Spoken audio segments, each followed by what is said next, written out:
ယူထိုင်တဲ့ပြည်သူများအားလုံးမင်္ဂလာပါခင်ဗျာဒီကမ္ဘာလာမယ့်ကမ္ဘာဖလားမှာပေါ့နော်ကျွန်တော်တို့အများစုစိတ်ဝင်စားနေကြတဲ့ကိစ္စတွေရှိတယ်အဲ့ဒါတော့ပေါ်တူဂီအသင်းကမ္ဘာဖလားရမရပေါ့နော်ဘာကြောင့်လဲဆိုတော့ခရစ္စတီယာနိုရိုနယ်ဒိုရဲ့ဒါနောက်ဆုံးကမ္ဘာဖလားဖြစ်တာရယ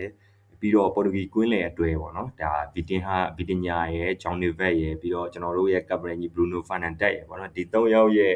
ပြီးခဲ့တဲ့ရာသီမှာပြသခဲ့တဲ့ခြေစွမ်းတွေကတကယ်ကိုအမခန့်ပါကျွန်တော်တို့အခုပေါ့နော်ဒီ metric ကဒါ Xavi Iniesta ရဲ့ best squad Xavi Iniesta best squad သူတို့၃ယောက်ကျွန်တော်တို့ BBC မဟုတ်ပါဘူးရေး metric ပါဆိုလဲပေါ့နော် Casemiro ရဲ့ Giroud ရဲ့ဒါ Modric ရဲ့စသဖြင့်ဒီလိုမျိုးကွင်းလယ်ဒေဒေကျေ၃ယောက်တဲတွေပေါ်ခဲ့တယ်ပေါ့နော်ကလပ်အသင်းတွေမှာပေါ်ခဲ့တယ်ဟိုဘက်မှာတော့စပိန်အသင်းကတော့သူတို့ကနိုင်ငံအသင်းမှာပါအဲ့ဒီကွင်းလယ်အတွဲကိုရလိုက်တယ်ပေါ့နော်အဲ့ဒီလိုမျိုးဗျာတကယ်ကိုဒေဒေကျေဗျာနာမည်အရာရောဒီခြေစွမ်းအဓိကတော့ခြေစွမ်းပေါ့နော်ခြေစွမ်းအရာကလည်းဒါတော်တော်လေးကိုဒီလူထင်ကြီးလောက်အောင်ပြနိုင်ခဲ့တာဆိုလို့ဒီနှစ်ပိုင်းတွေမှာဒီကွင်းလယ်အတွဲပဲဘရူနိုဖာနန်ဒက်ဗီတင်ညာဂျောင်နီဘက်ပေါ့နော်ဒီကွင်းလယ်အတွဲကဟိုသူတို့နဲ့နှိုင်းတာတော့မဟုတ်ဘူးဗျာသူတို့လုံးဝလူမျိုးပေါ့နော်ဒီခြေစွမ်းအရာရေ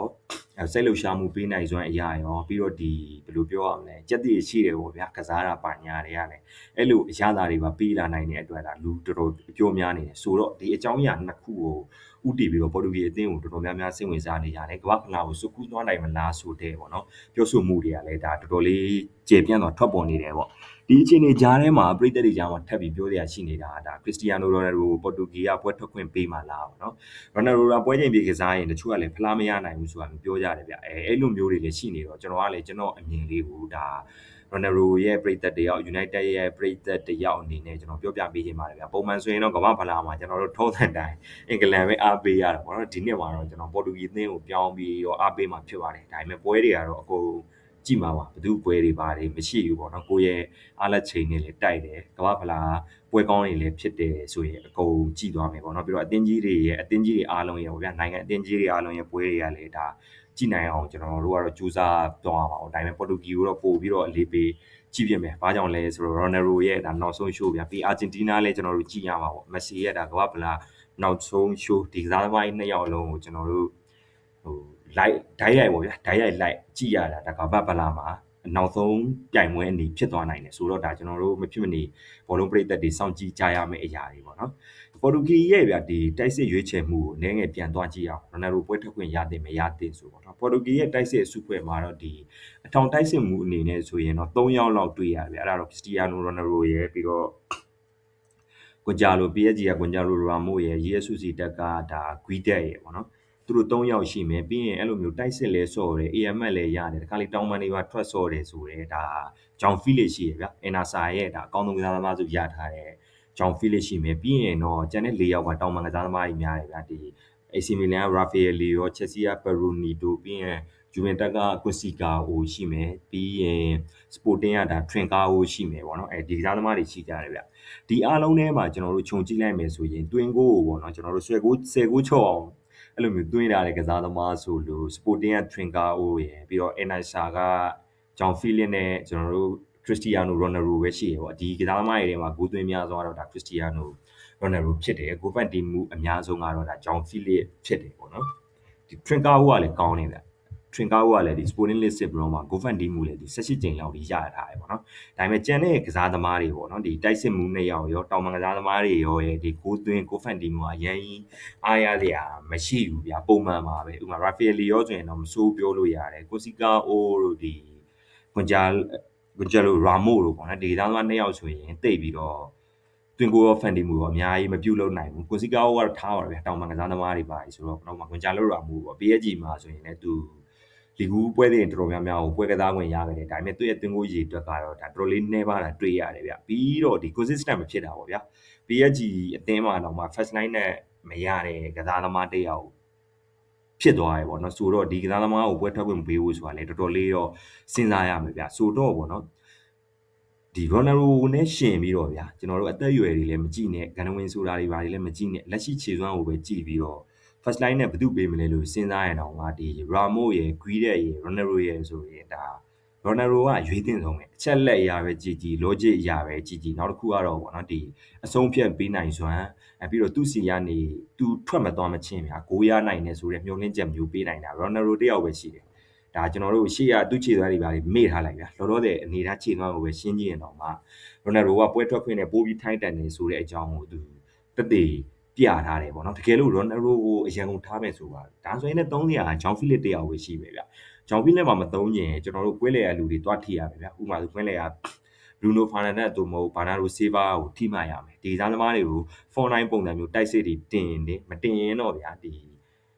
ဂျောင်းဖီလစ်ကိုသုံးပေးမှရမယ်ဂျောင်းဖီလစ်ကိုလည်းမသုံးညင်ဘူးဆိုရင်တော့ရိုနယ်ဒိုပဲကြံတော့တယ်လားဒါရိုနယ်ဒိုမသုံးဘူးဘယ်သူသုံးမလဲလို့စဉ်းစားကြည့်လိုက်ရင်တောင်မှစဉ်းစားလို့ရတဲ့ option ကတို့နည်းနေတ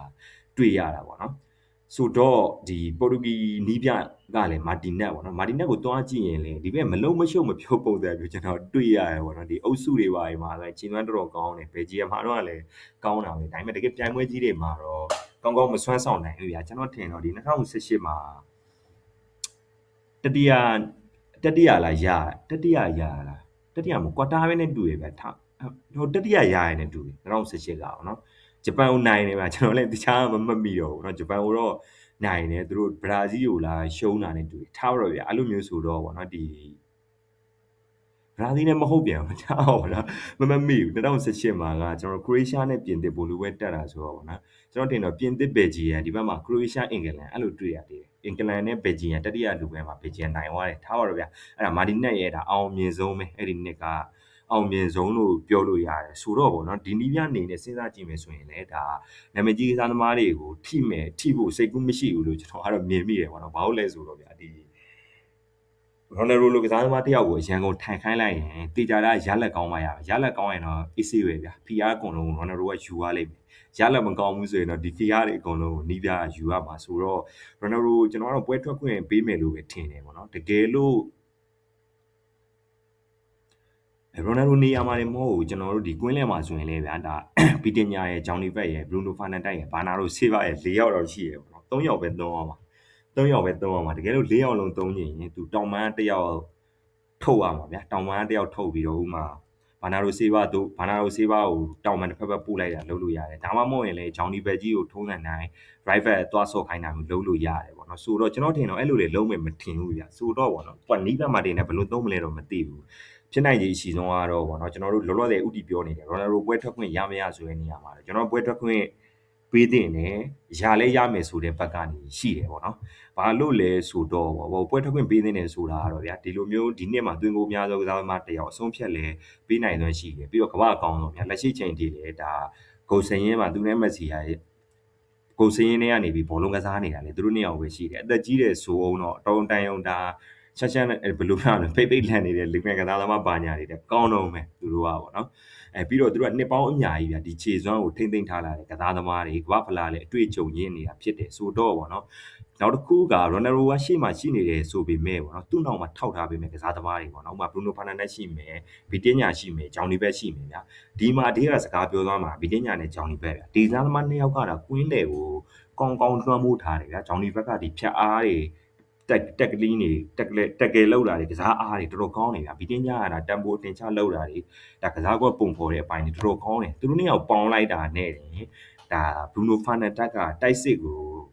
စိတ်လွတ်လက်လွတ်လိုက်လို့ရသွားပြီဗျာအဲ့ဒီလိုစိတ်လွတ်လက်လွတ်ရပြီဆိုရင်ဘရိုတို့တွေးကြည့်လိုက်တော့နော်ဘရူနိုဖာနန်ဒက်ကတိုက်စစ်ကိုစိတ်လွတ်လက်လွတ်ကစားလို့ရရင်ဘယ်လောက်ကြောက်စရာကောင်းလဲဆိုတာသိတယ်ဗျာ United အသင်းရလို့တိုက်စစ်မှုတွေတောင်မှပေါ့နော်ဒီနှစ်မှာဆိုတယောက်10ဂိုးကျော်ဒီတွေးနိုင်ခဲ့ရတယ်ဆိုတာဘရူနိုဖာနန်ဒက်ရဲ့ဖန်တီးပေးပို့မှုတွေ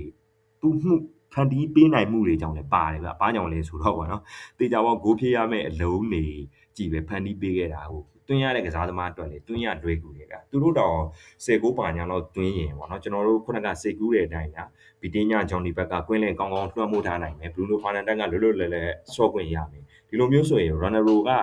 ဂိုးပဲထိုင်သွင်းနေအောင်ပဲဆရာကိုပဲထိုင်သွင်းနေဦးပဲပေါ့နော်ဘရူနိုဖာနန်ပဲဖန်တီးပေးတဲ့အလုံးနေနေဆိုရင်ရိုနယ်ဒိုဒီတပွဲတကူလောက်ကတော့ကောင်းသွင်းနိုင်တဲ့စွမ်းရည်မျိုးရှိတယ်ပေါ့ဆိုတော့ရိုနယ်ဒိုကတော့ပွဲထွက်ခွင့်ပေးတင်တယ်လို့ကျွန်တော်ကထင်တယ်ဒါပေမဲ့လည်းပွဲချိန်ပြေတော့မသုံးသင့်ဘူးလို့ထင်တယ်ဗျာဒါရောက်တော့လည်းနီးပြနဲ့ရိုနယ်ဒိုတော်တော်ညှိယူရမယ်ထင်တယ်ရိုနယ်ဒိုကလည်းသိတဲ့အတိုင်းဒီချိန်တည်းရောက်လာသူ့ရဲ့အဲ့ဒီမာနမလျှော့သေးဘူးဗျာမာနဆိုကောင်းတဲ့